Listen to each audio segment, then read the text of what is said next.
آج یوم عاشور کے روز اگر ہم خود کو اس وقت میں لے جائیں تو خود سوچیں کہ اس وقت تک سید الشہداء کتنی لاشیں اٹھا کے گنج شہیداں سے لے کر آ چکے ہوں گے.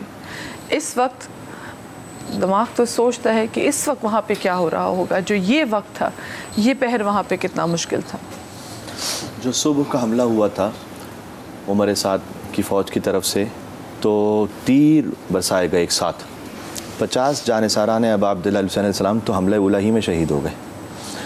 یہ جو 72 کا عدد ہے یہ ان کے بعد کا ہے، یعنی تقریباً 125 کے قریب ہیں شہدائے کربلا.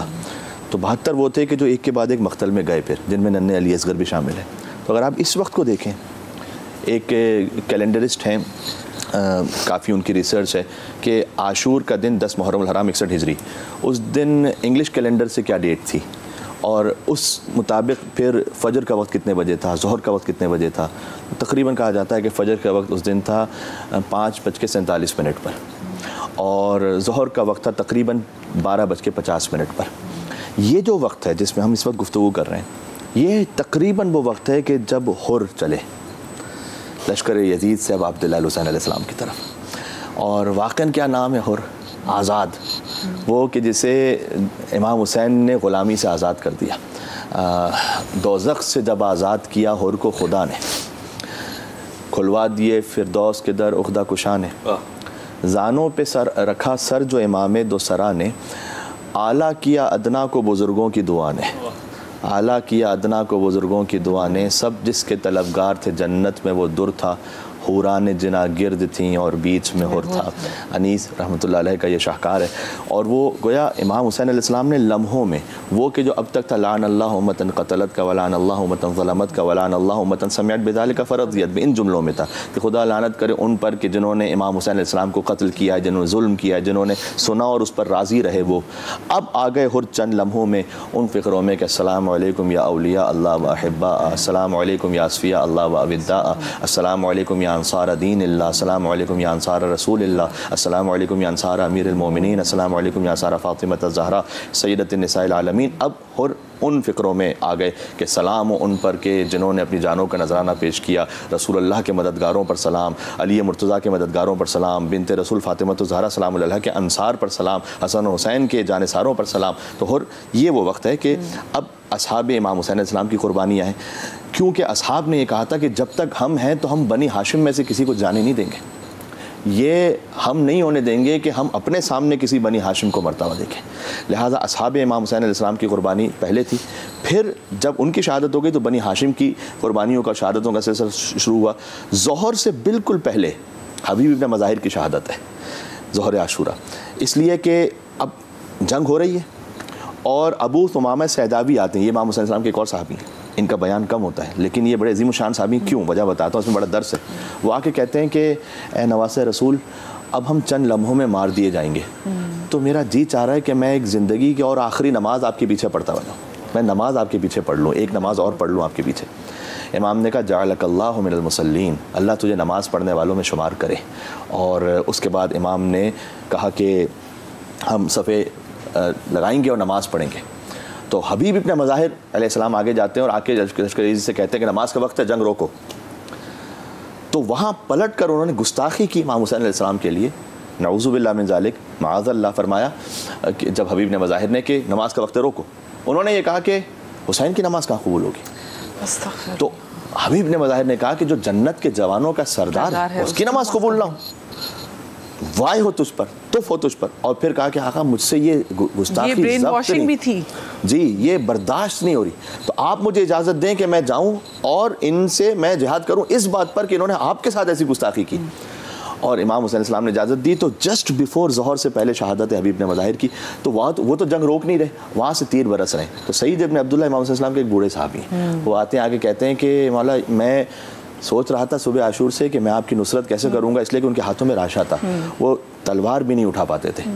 تو مولا میں یہ موقع سمجھ رہا ہوں کہ آپ مجھے اپنے آگے کھڑا ہونے دیں، تو جو تیر آئیں گے میں روک لوں گا ان کو. وہ کھڑے ہو گئے سامنے اور تیر برسنا شروع ہوئے. ظہر قین اور سعید ابن عبداللہ وہ کبھی دائیں طرف جھک کے تیروں کو روکیں, بائیں طرف جھک کے تیروں کو روکیں, اور گویا زیر لب تھا کہ پروردگار اتنی مجھے بس زندگی عطا کر دے کہ میرے امام کی نماز ختم ہو جائے. اور وہاں امام حسین علیہ السلام نے فرمایا کہ السلام علیکم ورحمۃ اللہ, اور یہاں سعید نے کہا السلام علیکم یا ابا عبداللہ. اور ایک سوال ہے مختلف ان کا لکھا ہوا کہ اوفیت ابن رسول اللہ, 17 تیر تھے جو سعید پہ لگ چکے تھے. کہا کہ مولا وہ جو وفا کا حق تھا وہ ہو گیا پورا. اللہ کیا شان ہے, کیا شان ہے. اور حسین علیہ السلام نے فرمایا انت امامی فی الجنہ, ایسا ہی تم دنیا میں میرے آگے کھڑے ہو نا, تم جنت میں بھی میرے آگے آگے جاؤ گے. یہ بشارت دی امام حسین علیہ السلام نے.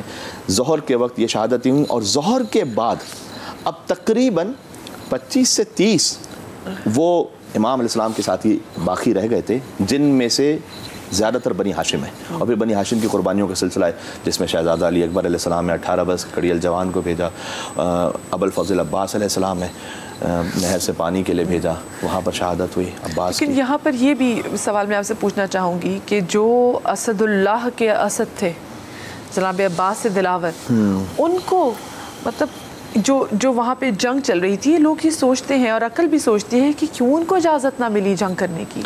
حسین یہ جنگ تلوار سے جیتنا ہی نہیں چاہتے تھے. امام حسین علیہ السلام نے تو شروع ہی سے جو اپنے تمام بہادر اور شجاع تھے انہیں تقسیم کر دیا. کون ہوتا ہے کہ جو لشکر کا سردار اپنے تمام بہادروں جانثاروں کو تقسیم کر دے؟ عبداللہ ابن جعفر طیار بے انتہا شجاع, بی بی زینب سلام اللہ علیہ کے شوہر, ان کو مدینہ ہی میں اپنا نائب متعین فرما دیا, وہ وہیں رہ گئے.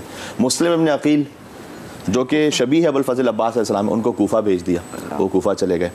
محمد حنفیہ ایک اور شجاع ہیں, ان کو بھی وہیں مکہ میں چھوڑ دیا, اور ابو الفضل عباس ان کو روک لیا. تو یہ معاملہ کچھ اور ہے. امام حسین علیہ السلام کا جو معاملہ ہے, نہ پوچھ میرا حسین کیا ہے. تو امام حسین علیہ السلام نے ابو الفضل عباس علیہ السلام سے فقط اتنا کہا, یہ بھی گویا اس امتحان کی عجیب منزل ہے کہ وہ عباس کہ جن کی ولادت اس لیے ہوئی ہے کہ وہ امام حسین علیہ السلام کے لیے جنگ کریں گے, لیکن جب حکم امام آ گیا, جنگ اپنی ذاتی خواہش پر نہیں ہے. ہاں, تلوار چلانا کوئی اپنے ذاتی کمال دکھانے کے لیے نہیں ہے. حکم امام پر تسلیم ہو جانا یہ عبدیت ہے, یہ اطاعت امام ہے. ابو الفضل عباس السلام آپ پورے سفر کربلا میں دیکھ لیں, بعض لوگوں نے امام کو مشورہ دیا ہے کہ آپ یہاں نہ جائیے, عراق نہ جائیے, بچوں کو نہ لے کے جائیے, عورتوں کو نہ لے کے جائیے. لیکن 2 ہستیاں ایسی ہیں کہ آپ کو پورے سفر کربلا میں کوئی ایک مشورہ نہیں ملے گا کہ آپ یہ کر لیجئے. ایک بی بی زینب سلام اللہ علیہ اور ایک ابو الفضل عباس السلام. ہم ہیں کون کہ جو حسین کو مشورہ دیں؟ تو حسین خود نواسہ رسول ہیں. تو ابو الفضل عباس السلام کو فرمایا کہ پانی کی سبیل کرو. اور عباس, آج بھی کف عباس موجود ہے کربلا میں, جو ناظرین دیکھ رہے ہیں, کف عباس یہاں جہاں مولا عباس السلام کے بازو قلم ہوئے. اور عباس گئے سلام اللہ علیہ فرات پر, 4000 کا پہرا تھا, لیکن روب جلال ایسا تھا عباس علیہ السلام کا. عباس کہتے ہیں الاسد الذی تہرب الاسود, عباس کے نام میں وہ شیر کہ جس کو دیکھ کر باقی شیر بھی بھاگ جائے, یہ عباس کے نام کا مطلب ہے. یہ خاص رکھا تھا مولا حیدر کرار نے, عباس کا نام خاص اسی لیے رکھا تھا. اور علمدار ہیں, میں بار بار کیا کہوں کیونکہ انیس نے ہی اس پر شق القمر کیا ہے, کہ کہتے ہیں کہ عالم میں ہوئے 4 اولو العزم علمدار. ہاں, اولو العزم انبیاء 5 ہیں, جو علمداروں کی فہرست بنائے بڑے علمدار. عالم میں ہوئے 4 اولو العزم علمدار, ایک حضرت حمزہ تھے تو ایک جعفر طیار, بعد ان کے ہوئے زیب علم حیدر کرار. عباس اب اس منصب والا کا ہے مختار, کیوں کرسی کے بھی پائے سے سوا پایا ہے رتبہ. ہاں, کرسی کے بھی پائے سے سوا پایا ہے رتبہ, کیا دست بدست ان کو یہ ہاتھ آیا ہے رتبہ. 2 عباس کے بازو قلم ہوئے تھے تو 2 مرتبہ دست کا لفظ استعمال کیا فضائل میں, نہ کہ مصائب میں, کہ ہاتھوں سے ہوتا ہوا یہ عباس تک علم پہنچائے. اور اب بس خاتمہ ہے عباس سے علی پر. آگے انہوں نے ایک اور بیت لکھی کہ اب علمدار ہمیشہ کے لیے ابو الفضل عباس السلام ہے. تو وہاں پر پہنچے, فرات پر انہوں نے اندر تک گئے, اور ان کے گھوڑے کے قدم فرات میں چھپ رہے تھے. پانی کو لیا چلو میں. یہ کیوں کیا تھا؟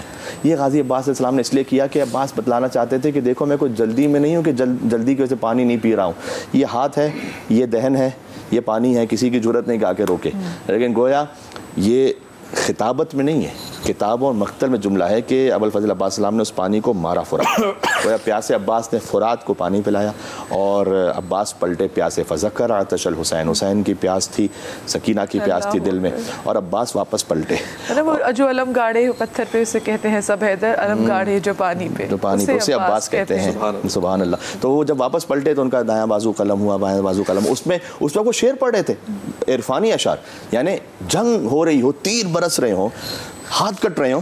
ابو الفضل عباس السلام نے کہا کہ واللہ ان قطعتم عن یمینی فانی احامی ابدا عن دینی عن امام صادق یقینی. یہ وہ شعر ہیں کہ جو لکھے ہوئے ہیں کف عباس پر لکھے ہوئے ہیں کہ خدا کی قسم چاہے تم نے میرا دایاں ہاتھ بھی قلم کر دیا ہے تب بھی میں اپنے دین کی نصرت کرتا رہوں گا, دین اسلام کی نصرت کرتا رہوں گا. عباس کا دین کون ہے؟ عن امام صادق یقینی. عباس کا دین حسین ہے, حسین کی نصرت کروں گا میں, اس لیے کہ حسین کی نصرت اسلام کی نصرت ہے, خدا کی نصرت ہے. تو وہاں ان کا دایاں بازو قلم ہوا, بایاں بازو قلم ہوا, اور اس کے بعد وہ تیر برس رہے تھے, ایک تیر ان کی آنکھوں میں پیوست ہوا, اور جس کے ہاتھ نہ ہو, دیکھیں آنکھ میں ایک ذرہ بھی چلا جائے تو سب سے پہلے اس ذرے کو صاف کرتے ہیں, جس کے ہاتھ نہ ہو. تو انہوں نے اپنے سر مبارک کو جھکا کر زانوں سے تیر نکالنا چاہا تو سر پر گرز لگا, اور وہ زمین کربلا پر تشریف لائے. امام حسین علیہ السلام وہاں پر پہنچے, فرمایا کہ عباس کمر ٹوٹ گئی میری, الان ان کا سر ظہری وشمت عدو بھی, دشمن تانے دے رہے ہیں. اس کے بعد حسین علیہ السلام واپس پلٹے. ایک جو آپ نے کربلا کی ماؤں کا ذکر کیا تھا اس میں کردار میں ام البنین, بڑا ناز تھا ام البنین کو اپنے فرزند ابوالفضل عباس علیہ السلام پر. تو وہ مدینہ میں یاد کرتی تھیں, 4 نشان بناتی تھیں قبروں کے. عباس فقط شہید نہیں, ام البنین کے 4 بیٹے شہید ہیں, 4 شہیدوں کی ماں ہیں. تو وہ نشان بناتی تھیں اور کہتی تھیں کہ عباس لوگ مجھے بتاتے ہیں تمہارے بازو قلم ہوئے, تو مجھے یقین نہیں آتا, تم تو اتنے شجاع تھے, کس کی جرأت ہے کہ تمہارے بازو قلم کرے گا. لیکن عباس جب میں یہ سنتی ہوں, ام البنین بھی بہت عظیم الشان شعر کہتی تھی کہ عباس جب میں یہ سنتی ہوں کہ سکینہ کو بھی تماچے مارے گئے, زینب کی رضا چھین لی گئی, تب مجھے یقین آتا ہے کہ تمہارے ہاتھ نہیں رہے ہوں گے. اس لیے اگر تمہارے ہاتھ ہوتے تو کسی میں جرأت نہ ہوتی کہ وہ ظلم کرتا.